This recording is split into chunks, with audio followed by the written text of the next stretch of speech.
All right. Just making sure everything is working properly. Yep, it definitely is. It definitely is. All right. Good morning, everybody.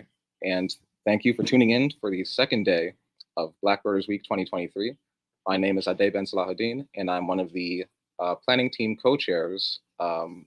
So, one of the folks who's been working really, really hard behind the scenes to bring you all of this amazing presentations and content. And of course, it would not be possible without other members of the team who are currently with us and those who have put in the work beforehand to, continue this event going for now 4 years. So big thanks to everyone, past and present and future. And on that note, I will jump straight to bringing us our esteemed presenter. So today is Blackbirder culture, and we are focusing on sort of histories of birds and Black folks. And I figured, what better interesting angle to take a look at the roots of not just ourselves but also our avian companions, than to speak with a paleontologist who studies the family tree of birds and their ancient ancestors. So I will bring soon to be Dr. Evan Johnson-Ransom onto screen with us. Thank So, you very much. of course, thank you for coming. Yes, definitely. So let me just bring up the presentation. Yeah, and while you're doing that, I will read out a little bit of information about you because I think it's worth just putting you out there. So, Evan Johnson-Ransom, as I mentioned, is a PhD student who is at the University of Chicago. He received his master's from Oklahoma State University Center for Health Sciences and a bachelor's degree from DePaul University, of course. His research focuses on the feeding behavior and anatomy of meat-eating theropod dinosaurs and the anatomy of things such as T-Rex, Spinosaurus, Allosaurus, so all the big scary meat eaters that you might have heard of from the movies.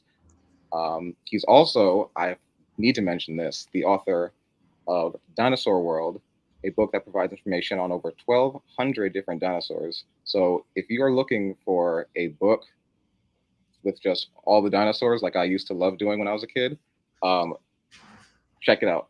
And all that will be linked in the description at some point. We will be plugging it. I will be plugging it. All right. And yeah, without further ado, let's get straight to it. So thank you again for coming, Evan. And the floor is yours. Perfect. Can everyone see the screen? Ade, is the screen showing up or? Oh, it is? Okay. You're muted. Oh yes, yes, but we are good. The screen is up. All right, perfect.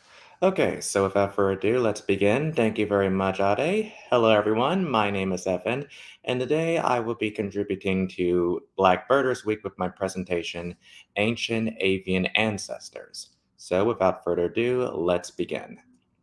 So a little bit about me. I'm currently a PhD student at the University of Chicago.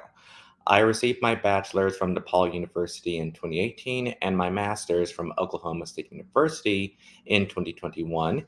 Here I am pictured with my committee consisting of Doctors Holly Ballard, Eric Snively, Daniel Barta, and Paul Gignac. Throughout my research, I have been focused and fascinated by theropod dinosaurs like T-Rex and Spinosaurus.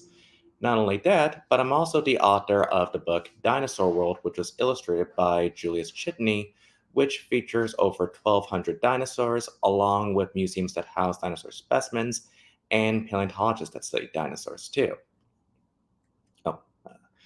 So, growing up, I've always been fascinated with dinosaurs and paleontology, which I owe a lot to my grandmother and mother.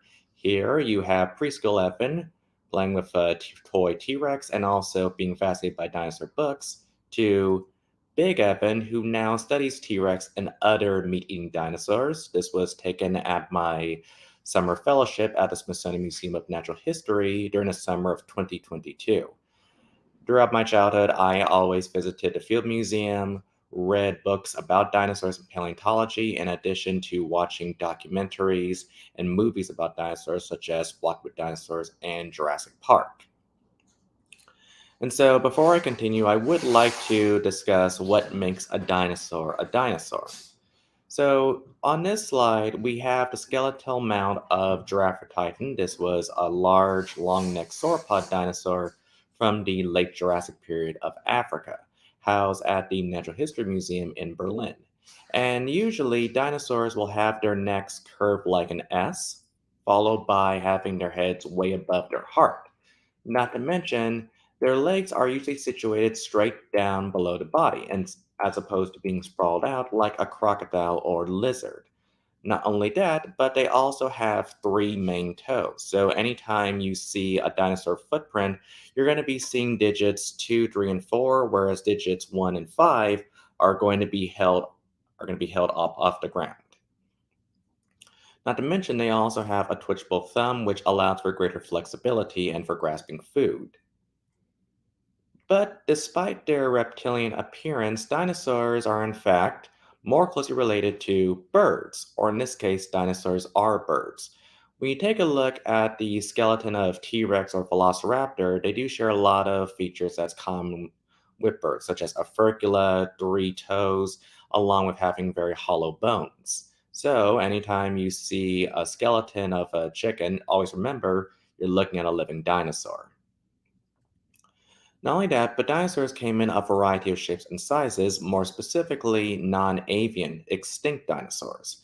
Here we have the duck-billed Parasaurolophus, horn-faced Triceratops, and also the long-necked sauropod Apatosaurus. But for my research, I'm mostly going to be talking about the theropods, which includes T Rex and Deinonychus. And in lieu of Prehistoric Planet, I thought I'd talk about a few theropods that have caught my attention, as theropod dinosaurs have came in a variety of shapes and sizes. On this slide, we have the Abilosaurs, which were a clade of theropod dinosaurs mostly found from the late Cretaceous period of the Southern Hemisphere, more specifically South America, Africa, and also parts of Asia.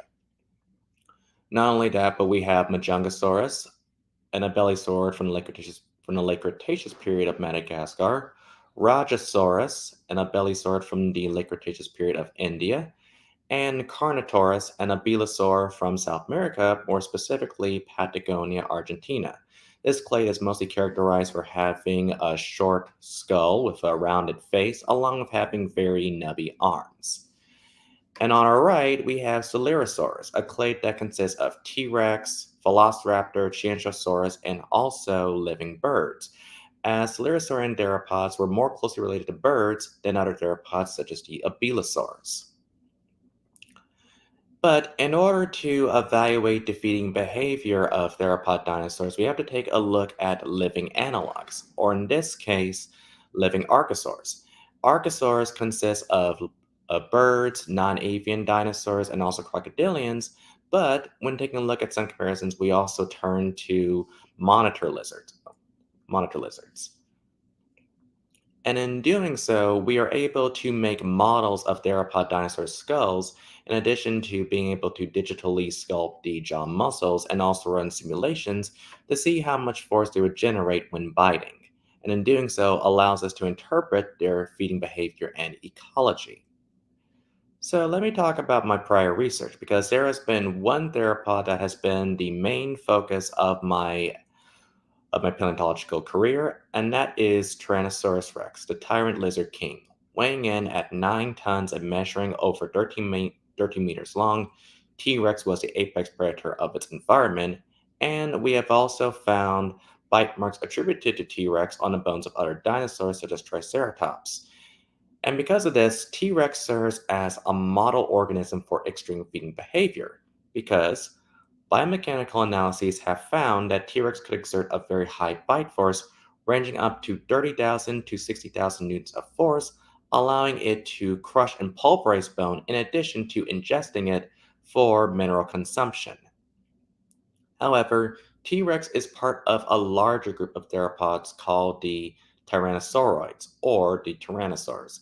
Tyrannosaurids were a group of derived coelurosaurian theropods that were more closely related to birds than other theropods. Not only that, but they're also characterized for having fused nasals or nose bones, in addition to having D-shaped teeth and cross section. Plus, they also came in a variety of sizes and have also had a very wide geographic distribution range, spanning from the from the Middle Jurassic period to the late Cretaceous period. Here we have the small tyrannosaurs like Dilong and Guanlong, to large behemoths like Eutyrannus, Liphonax, and Tyrannosaurus. And for my research, I was interested in looking at the evolution and comparative feeding mechanics of tyrannosauroids.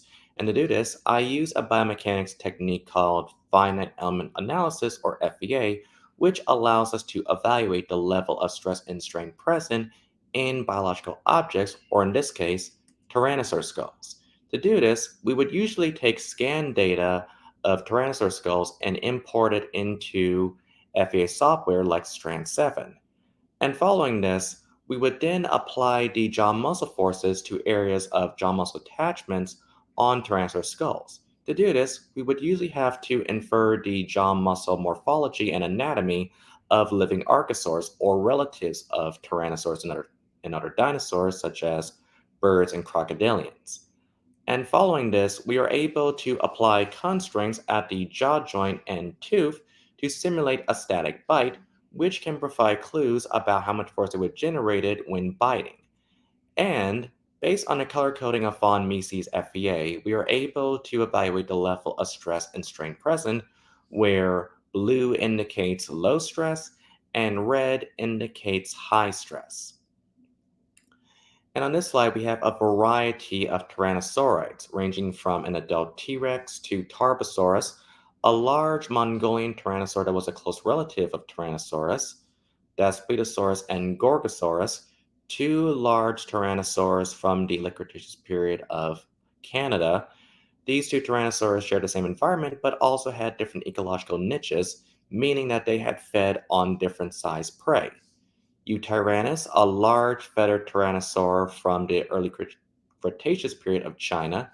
Teratophonius, a medium sized, deep sounded tyrannosaur from Utah. What's it doing? Sorry. Jane, a juvenile T Rex. Dilong, a small feathered tyrannosaur from the early Cretaceous period of China. Proceratosaurus, a small crested tyrannosaur from the Middle Jurassic period of Europe. And finally, a juvenile Tarbosaurus and Raptorex, or baby tyrannosaurs. The reason why we have juvenile tyrannosauroids or juvenile tyrannosaurs is more so to compare the level of stress present at T-Rex at different ontogenic stages with similarly sized tyrannosaurs. So in this case, Raptorex and a juvenile Tarbosaurus with Proceratosaurus and Dilong, which are small tyrannosaurs. Jane, a juvenile T-Rex with Teratophonius, and also an adult T-Rex with Tarbosaurus and Eutyrannus. And following this, we are able to see that as tyrannosaur body size increase, the level of stress starts to decrease, however. And we can somewhat see some correlation between the ontogenetic sequence of T-Rex with tyrannosauroid body size, where small tyrannosaurids such as Raptorex, Proceratosaurus, and Dilong exhibit high cranial stress when biting, but as they get bigger, medium-sized tyrannosaurids such as Jane and Teratophonius do begin to show lower cranial stress. But this pales in comparison to the lower stress magnitudes that are present in larger tyrannosaurids, such as an adult T Rex and Tarbosaurus. This shows that tyrannosaurids, specifically large, deep sounded tyrannosaurids, have robust crania that would allow them to resist high forces and deliver a very powerful bite force. Now, when we take a look at Tyrannosaurus ontogeny in general, we can see further, however, that the juvenile conditions such as Raptorex and Jane are exhibiting very high cranial stress.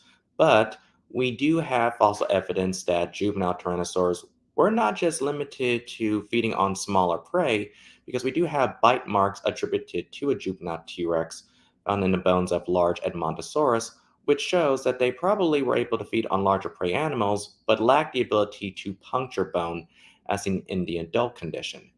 The adult condition is able to exhibit very low cranial stress and deliver a very high bite force, or more specifically, a bone splintering bite force, in addition to engaging in extreme osteophagy or the ability to consume bone. Now, I would like to talk about my current proposed research because I have branched out a little bit from Tyrannosaurs and have started to focus on another theropod, specifically Spinosaurus. Spinosaurus was a large theropod dinosaur characterized for its crocodile like snout and prominently tall sailback. Fossils of Spinosaurus were found in the late Cretaceous period of northern Africa. The original fossil material was destroyed during a World War II bombing raid. However, paleontologists have recovered new fossil material of Spinosaurus, but there have been new studies that have focused more on whether or not it could swim or walk. However, there have been fewer analyses focusing on its feeding function. What can biomechanical analyses tell us about the feeding function of Spinosaurus and its ecology? And based on a few FEA analyses, we can see that Spinosaurus does exhibit very high stress, however, more so in the mandible, the rostro or snout, as well as the posterior region of the skull. This shows that given how gracile Spinosaurus' skull was, it was not adapted for very powerful biting, however. And given how fossils of Spinosaurus have been found near semi aquatic environments, it does indicate that Spinosaurus, especially Spinosaurus, would have fed more on large fish, however.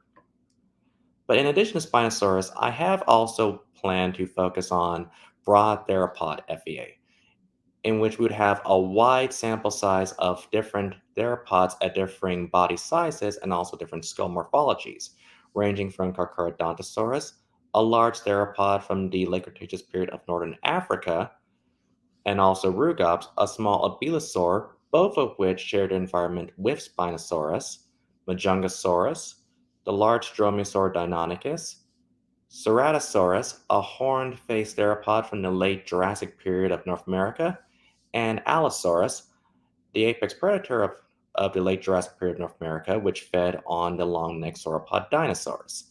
Having a variety of theropods can provide clues about their feeding ecology and also comparative evolutionary implications. But besides the skull, I have also shown interest in focusing on the neck of theropods, because while there have been considerable study on the skull, there have been fewer analyses addressing the neck, however. And in doing so, we use a method called the extant phylogenetic bracketing method, or EPB, in which we take a look at close living relatives of dinosaurs, or in this case, birds.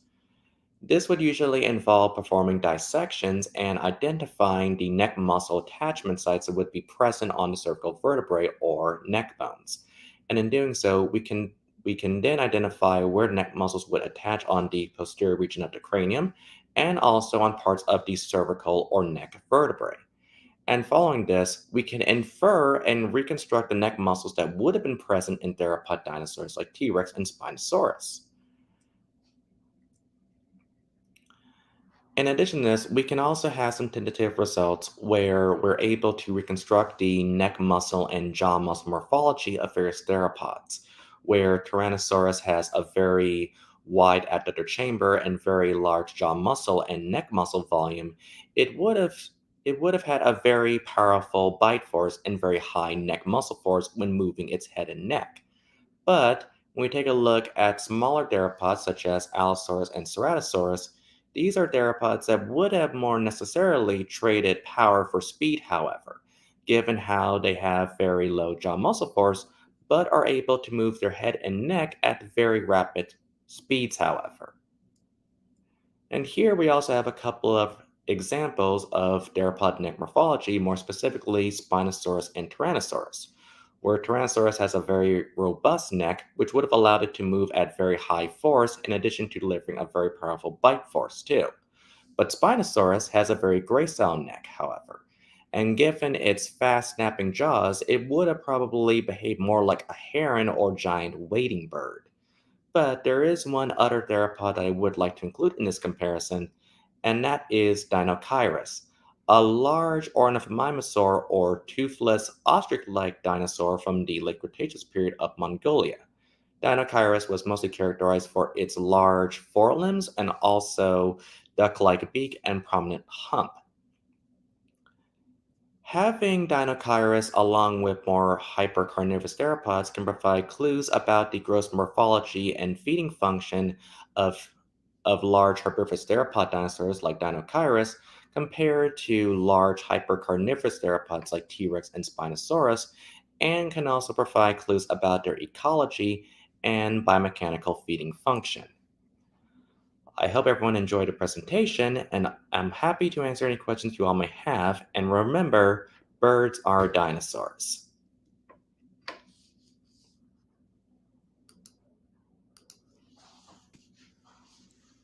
All right, thank you, Evan, for all of that. So yes, if there are any questions or comments in the chat, someone just said, yep, Emma said that might be my new favorite dinosaur. I believe she was referring to the giant heron, to Spinosaurus. So how do you sort of figure out, I guess that's one question, how do you figure out the muscle attachments and the neck mobility? Like what are you basing that on? What are you comparing it to? So when we think about the neck muscle morphology, we do take a look at living birds. So this would include herons, birds of prey, chickens, but we would also take a look at other living archosaurs and other sauropsids, such as crocodilians and monitor lizards. And in doing so, we also use a method called EMG or electromyography, where we are able to insert beads into the animals during surgery and also perform a high-speed camera and x-rays to see what the neck muscles are doing when the animal is retracting and pulling back its neck.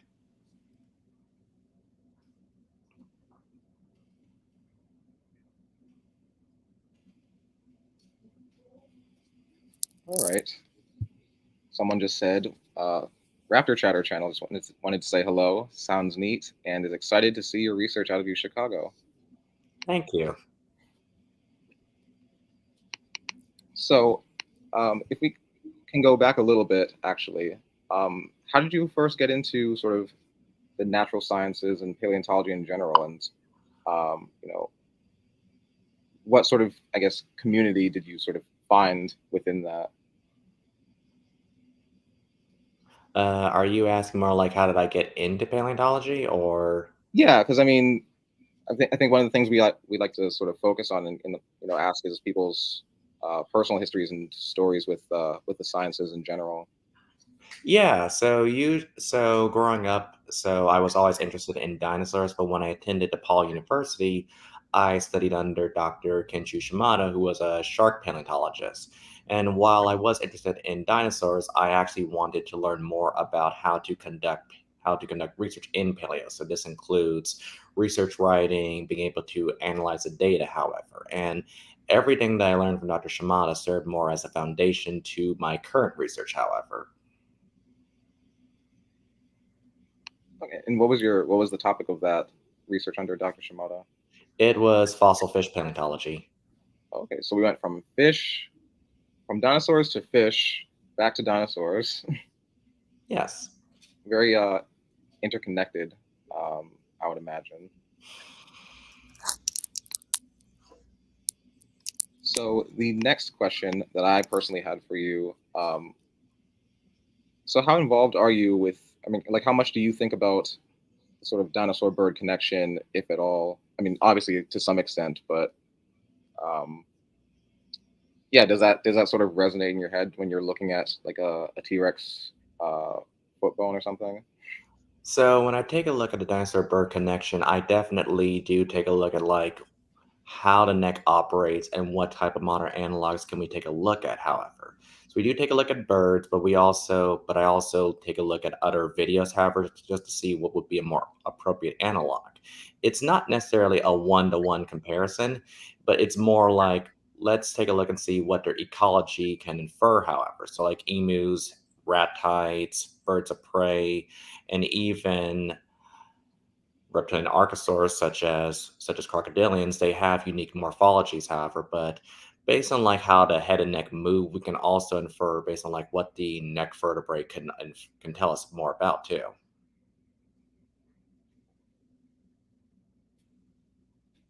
So if Spinosaurus is like a heron, for example, are there any other sort of comparisons that we can make right now to living analogs? So when we think of living analogs, we can usually turn to with Spinosaurus. It also has kind of like sprawled out toe bone, so it's kind of more like a giant pelican or heron.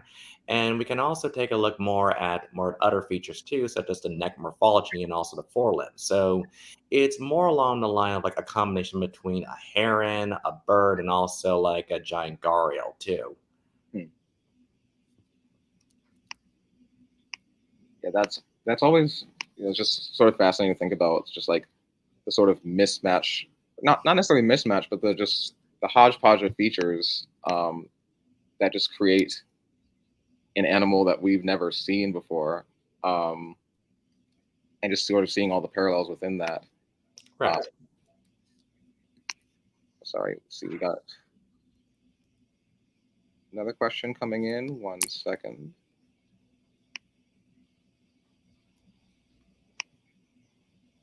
One more, yeah.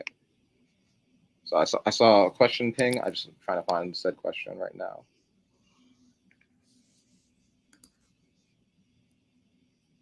Oh, someone asked about feathers. Oh, feathers?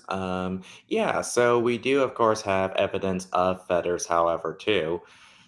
This can also be attributed from the Liaoning Formation in China, however, where we were able to find feather remains of, let's say, dromaeosaurs, small theropods like Sinosauropteryx, and Delong, however.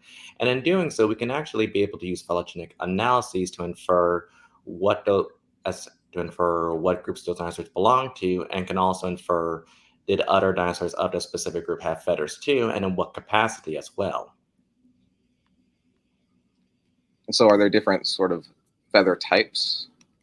So there are some different feather types. So with Microraptor and Archaeopteryx, they would have started to evolve flight feathers, or more so for gliding. But for other theropods, they would have used them more for insulation or for display. However, but I have seen a couple of reconstructions where they start to go more extravagant with the feather designs too. So when we say extravagant, what is extravagant? It's usually leads more to the artist's imagination, however, Mhm. because sometimes when we find feather impressions, we can at least identify what type of feathers would have been present, but we also use a little bit more imagination with let's say how they would have looked like in real life too, and also what colors would have been present as well too. Right, because I remember hearing about something with colors and feathers and how you're able to sort of guesstimate color shades Hmm. based on I think what they're called melanosomes. Yeah, so there is some special X-ray fluorescent imaging, however, where you're able to take a slab of a specimen and can also run analyses on it, and you can be able to infer what types of colors would have been present on it too. And some dinosaurs would have had like a more black monochrome color palette, however. So let's say Microraptor and Archaeopteryx, it would have had more like a raven type color, so mostly black. Sinosauropteryx, which would have had more like a raccoon type integument, or sorry, a raccoon type coloring. So let's say a banded brownish coloring, and for Psittacosaurus, it would have had like a darkish brown color as well. Right, and Psittacosaurus is one of those ones that doesn't have feathers on it, right? No, it doesn't, however, but it does have bristles on its tail or quill knobs. Okay. Right, I remember seeing images of that. I think they might have had a Psittacosaurus in I think one of the Transformers movies with bristles on its tail. Oh yes, definitely. Yeah, that one is I think it was Age of Extinction, I believe. Right. Okay, so we have a question from Raptor Chatter. With Spinosaurids, did you have any thoughts on the recent Irritator paper? And I think I know what he's referring to. Oh yeah, that one. That is a very interesting paper, however, but I have of course been swamped with finals, so I haven't really had as much time to read into it as much, however. Right. So for those who are not in the know, the Spinosaurs, as Evan mentioned, these are the sort of the water dwelling or water nearby dwelling ones. And I think I remember seeing this headline, something about their jaws doing the pelican thing. Hmm. They could bow. Oh, really? Yeah, that's interesting. But I think one thing that it's always best to take a look at is that like it's not always going to be a one-to-one comparison, and we do have other Spinosaurs too, though, so it does probably offer some comparisons, however, as well too, just to see if this is probably a Spinosaur feature. But it's always best in science to test it first, and can also refer back to the original study as well. But I definitely should probably look into that. Yeah, because I remember I saw the headline and I think people were sort of depicting it, yeah, to a smaller degree than pelicans would see. I think the art has a pretty noticeable sort of, I guess, bowing out of the jaws, and I actually got a chance to see a pelican skull Oh. in the past couple of days, just happenstantially, and I couldn't find that joint area, but it might have been just how it was preserved. Hmm. But I've definitely seen them do it in real life, so it's a really freaky feature. Yeah, it definitely is, but I do know that, like, for the, Spicer irritator, it doesn't really have, like, a preserved, um, terminal end of the mandible, however, so I do have a friend of mine who did study, like, the IMJ joint. It's the intramandibular joint in the lower jaw of Archosaurus, and he thinks that the IMJ joint would have been mostly akinetic, however, or not able to move, but it does probably offer some comparison, though, too, or at least further study. Right, and the intermandibular jaw joint, that's around here, right? It's right there. Yep. Oh, okay. Intermandib. Okay, gotcha. So this is the part that I think they had that sort of preserved. They were basing around this region of the skull. Probably, but I'll have to take a look at that. Yeah. Um. Okay. So another question that came through. So what else have birds gotten from dinosaurs aside from just their feathers? Let's see. Well, there's a couple of things such as the furcula, so that's the wishbone. You can definitely see that in a couple of theropod specimens, such as Sue at the Field Museum, which has a preserved furcula. They also have three toes, so you're going to see like digits 2, 3, and 4 held up off the ground with digits 1 and 5. Sorry. So they're gonna have like three toes. You're gonna see like mostly digits 2, 3, and 4, whereas digits 1 and 5 are gonna be held up off the ground, however. And not to mention, when you take a look at their arms, they have like their arms in a clapping motion, which you can sometimes see with like birds when they're landing though too. So they're gonna have their hands like perched up like this, like in a weird clapping situation. Right. So we've got hands, we've got the feet, we've got the feathers, um, The wishbone. the wishbone. Right. And I think there's a couple other ones too. I think right. So we have what, air sacs or something like that within their Yes. systems. So we actually have found evidence of somewhat possibly preserved air sacs in dinosaurs, especially when sauropods too, which can also be found in birds. So if you take a look at their vertebrae, more specifically the backbone area or dorsal vertebrae, you see like some evidence that would have been more akin to that of air sacs, which are also present in living birds, which would have helped make them very much light, however, as opposed to being heavy. Hmm. And so would those have evolved before birds then? Yes. So if there's air sacs in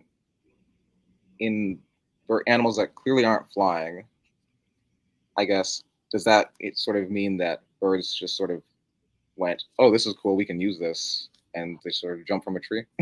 I'm not sure how to approach that one, but it's something more like they would have had like their own unique form of respiration, however. So with dinosaurs, they had their own unique respiration where you're able to absorb, where you're able to take in air and have it also with the air sacs being able to pass through the vertebrae too. Hmm. Mammals only have a specific type of respiration, however, we inhale and exhale, however. And with birds, they also would have used it more for cursoriality, such as running, and also for flying too. Right. Okay. So it's a lot of sort of, I think, what's the word in biology? Respiration? Oh no, I'm thinking when you have a trait or a feature and then it sort of gets shifted for something else, It's a heritable trait. right? Heritable traits and exadaptations.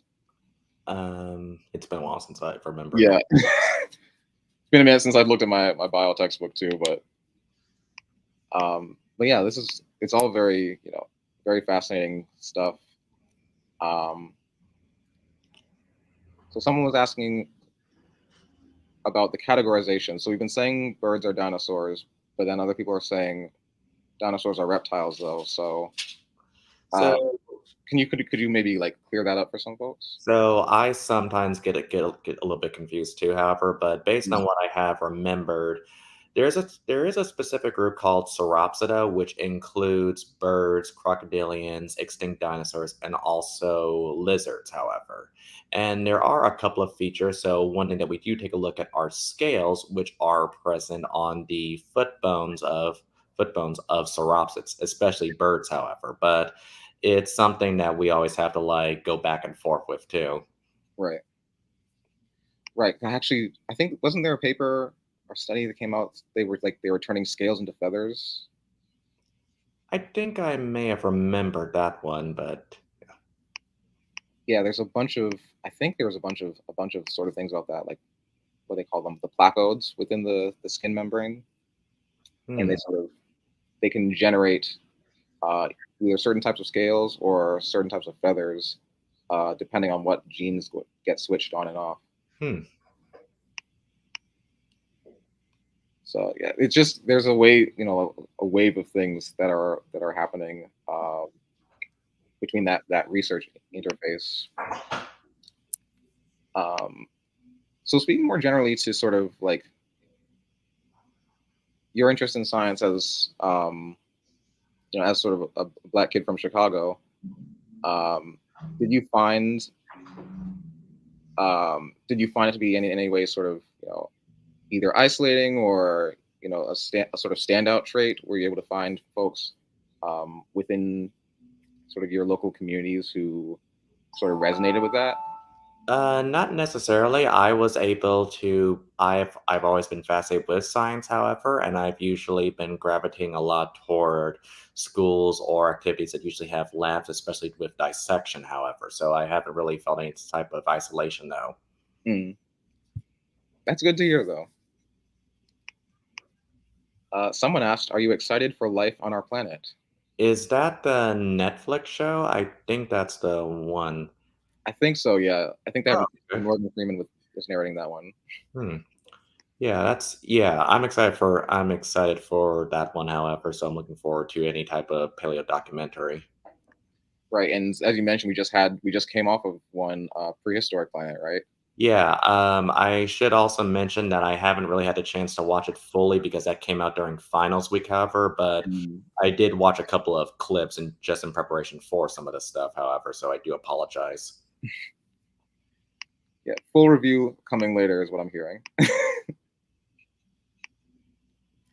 Yeah, another question. Yeah, someone just asked, have you seen which scenes have you seen from Prehistoric Planet season two, if any of them? Someone asked. Let's see. I do remember from season two, I do of course remember the Majungasaurus versus the Siamasuchus. That one was always funny, and I think the one that's mostly going to be talked about is going to be T-Rex versus Quetzalcoatlus, which Right. is a very fun one, but it's also one where it's very much realistic though, because you do have it where large predators will do whatever it takes to not risk further injury. However, too, it's kind of like how it's kind of like where people have always seen videos of birds of prey being attacked by geese, however. Right. Yeah, I've definitely been on the receiving end, not of geese, but of terns, and they are they're only like this big. They weigh probably less than a tennis ball, but you do not want that thing coming at you when it's upset. Someone asked which Netflix show. Life on Our Planet is the name. I think it's supposed to be released in November. Hmm, okay. Yeah, sometime this year, but I think I saw someone say it was coming out in November. Um, so speaking of shows and paleo shows, You were on one at some point recently, yeah? Oh yes, that would be the Alaskan Dinosaur documentary that just came out last year. So what were you doing in Alaska, and like why are there dinosaurs there? So one thing, so I was asked to talk about the theropod ecology in Alaska, more specifically Tyrannosaurus. So there's actually a tyrannosaur called Nanuqsaurus, or the polar bear lizard. It was known from partial skeletal remains, but paleontologists have been able to find more material, however, too. And I was mostly taking a look at the footprints that would have been present there and also providing some insight into what the ecology would have looked like in Alaska, however. And what does the ecology look like in that span of time in So that? you mostly had a lot of dinosaurs that initially paleontologists thought that like dinosaurs migrated, but all the dinosaurs in that environment they just stayed in there year round. However, you had Nanuqsaurus, which was the apex predator of its environment, large troodontids, and dromaeosaurs. You also had the horn-faced or thick-nosed ceratopsian dinosaurs like Pachyrhinosaurus, and also the duckbill dinosaur Edmontosaurus too. And this is all in the North Pole. So like, so if they weren't migrating, does that mean they were just staying there in the snow? Yes. Wow, dinosaurs in the snow. That's a thought. I mean, I know it's been on recent shows. People love to show the Prince Creek Formation, I think it's called, right? Yes, you are correct. It's called the Prince Creek Formation. Right, and every time I see it or a video of it or mention, there's always inevitably someone who says, "But dinosaurs were cold-blooded animals. This doesn't make any sense." So, like, what I guess what research is showing that they were staying there? Do you know? I'm not sure about that actually, but I do know a few other people who probably can say that more, however. So this includes doctors Patrick Druckenmiller and also doctors Gregory Erickson. But we do take a look at histology, however, so they'll cut the bones open and take a look at their lines of arrested growth, however, to see to see to see their age, but also the rate at which they were growing, however, too. And we can also take a look more about like what they were eating as well too, based on coprolite or sometimes preserved stomach content remains too. And what's like an example of that for anyone who's unfamiliar? Sort of like what kind of stuff would you get out of a coprolite? So you can actually perform a similar method by cutting it open, however, and you can identify what the vegetation would have been. So you can identify like what type of plant material it was, and there probably would be some further testing into seeing like how old the plant was, whether it was like probably fresh or maybe more like decayed, however, too. Hmm, that's interesting. So fresh versus decayed. So I guess you can tell sort of if it was a scavenge later on, or if it was like a fresh kill or something like that.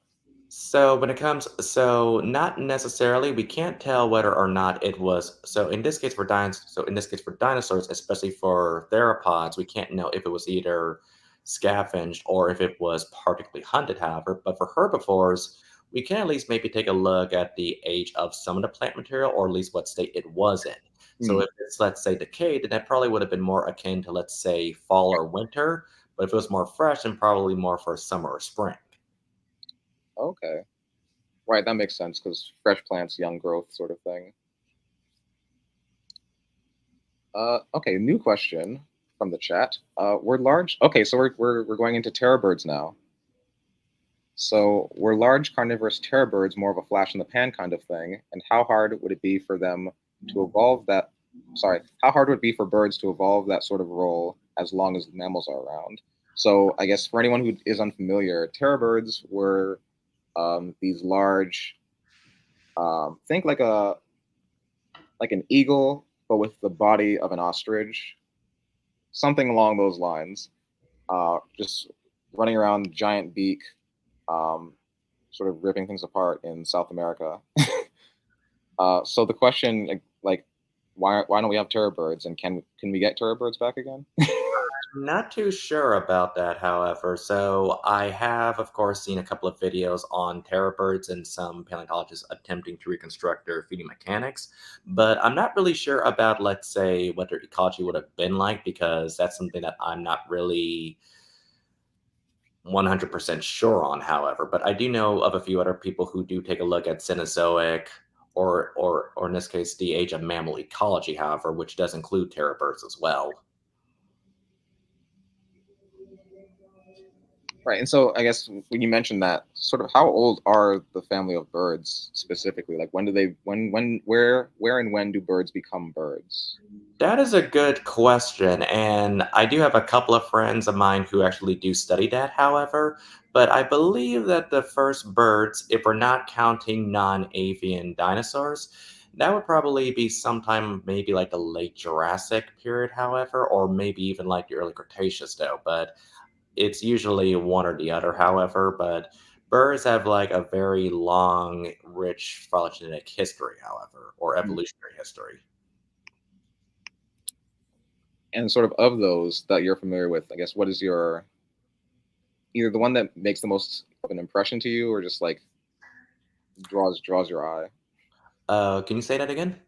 So like of the diversity of birds in the ancient past, are there any that you particularly are sort of find yourself interested in when you look at, say, if you were to go to a museum or something?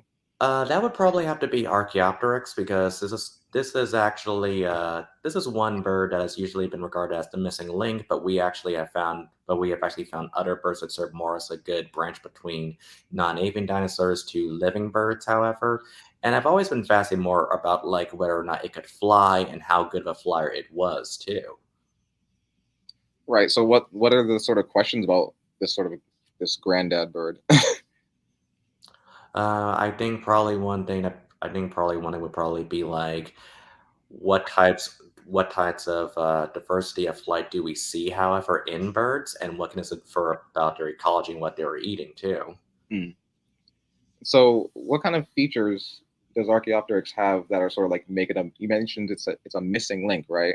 Yeah, so not necessarily. So I wouldn't necessarily call Archaeopteryx a missing link. Back then, it was, but we have found other more recent birds that probably that serve more as like a good that serve as a better link for that. So with Right. Archaeopteryx, it did have, let's say, teeth in its mouth. Birds don't have teeth. They also had clawed hands, and they also had a long bony tail too. Hmm. So birds with teeth, claws, and wings, and a long tail. So when did they lose the teeth? Where do they get the beaks from? That's a good question. I'm not too sure actually. Sorry. Hmm. No, I mean a lot of this is very. I wouldn't say it's unknowable, but it's definitely very active points of research as you mentioned.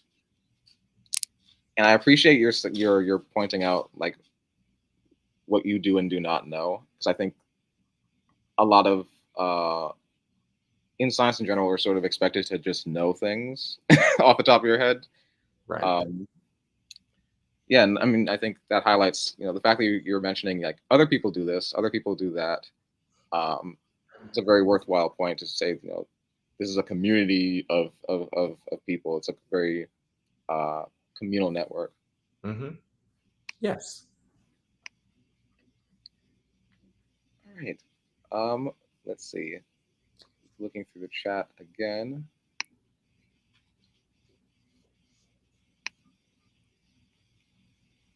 Um, oh, someone asked, who are the known links now between birds and dinosaurs besides Archaeopteryx?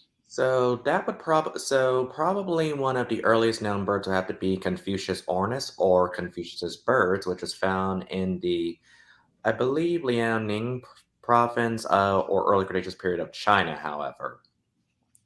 And for this bird, it's mostly characterized for having like two long tail feathers, however. So it still has, I believe, the clawed hands, however, and I think possibly teeth, but it's still more like it's now kind of shown more like the more of the bird-like traits, however, as opposed to let's say the non-avian dinosaur traits, however. But There might be another one, but that's usually the one I always think of first, however, besides Archaeopteryx.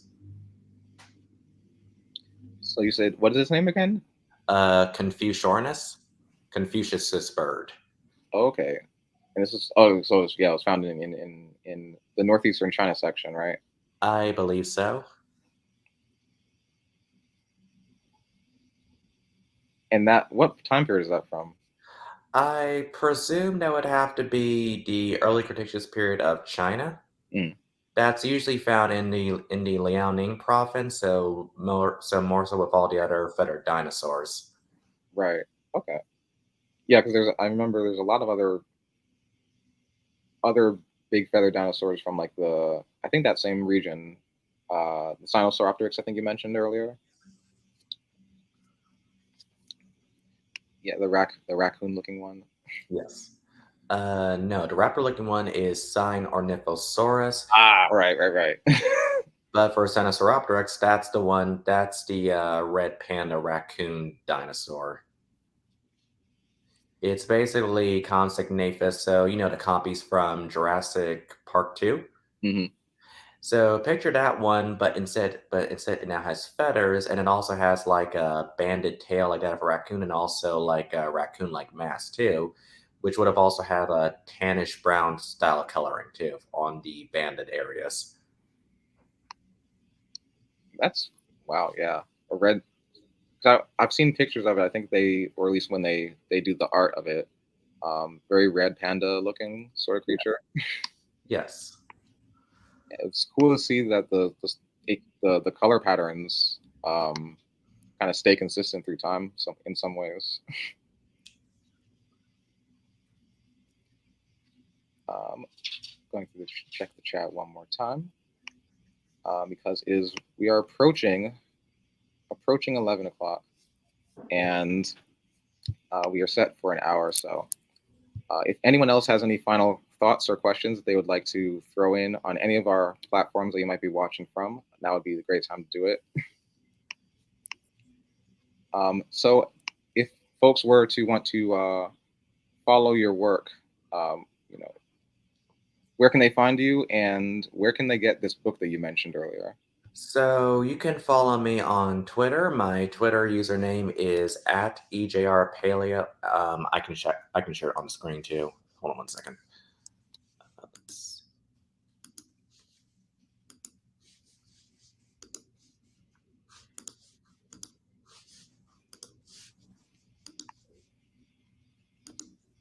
Yeah, so you can follow me on my Twitter username. It's at EJR_paleo_MSC on Twitter.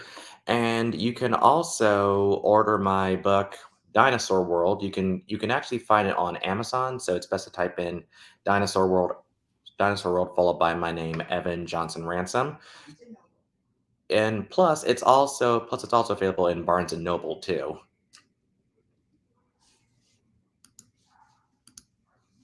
Someone asked, how long did it take you to write that book? It took me about 7 months to write that book in 2022. What was the process for it in terms of your thinking? I guess both the origin of the book and also just as you were working through it, like what you wanted to highlight and things like that. So one thing is that Julius had provided a list of dinosaurs, and so my goal was to write a bio or information factoids on each one. So this included their size, name, meaning, where they were found, and not to mention other essential facts too.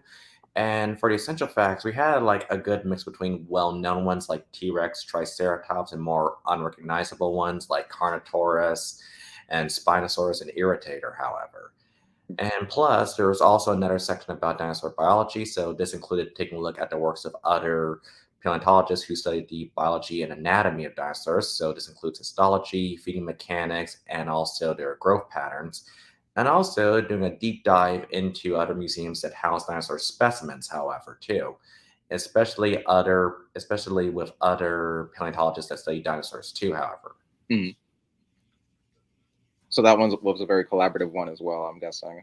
Yeah, so I mostly had to reach out to the paleontologists for their input for their bios, and for Julius, I also had to consult both him and also with Dr. Eric Snively about like, are all these factoids okay to put in? However, Hmm. Oh, we have one more question at the last minute. Do wild turkeys have an ancient ancestor? I get the vibe that they are definitely related to dinosaurs. I am terrified of them. yes, I too would be terrified of a turkey too. However, but in terms of their ancient ancestor, I'm not entirely sure, but if I'm not mistaken, I think they would probably fall within the same group as like chickens. So maybe their ancient ancestor would have to be T-Rex, but it's not always a one-to-one ancestry. However, when it comes to phylogeny or in this case evolutionary relationships, there's going to be a lot of branching. However, Right, and the bird family, they branched, like you said, sometime in the Jurassic period, right? I believe so, but don't quote me on that. Right.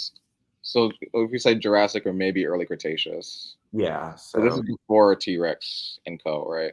right. So more like ancient cousins, maybe ancient uncles. Yeah, something like that.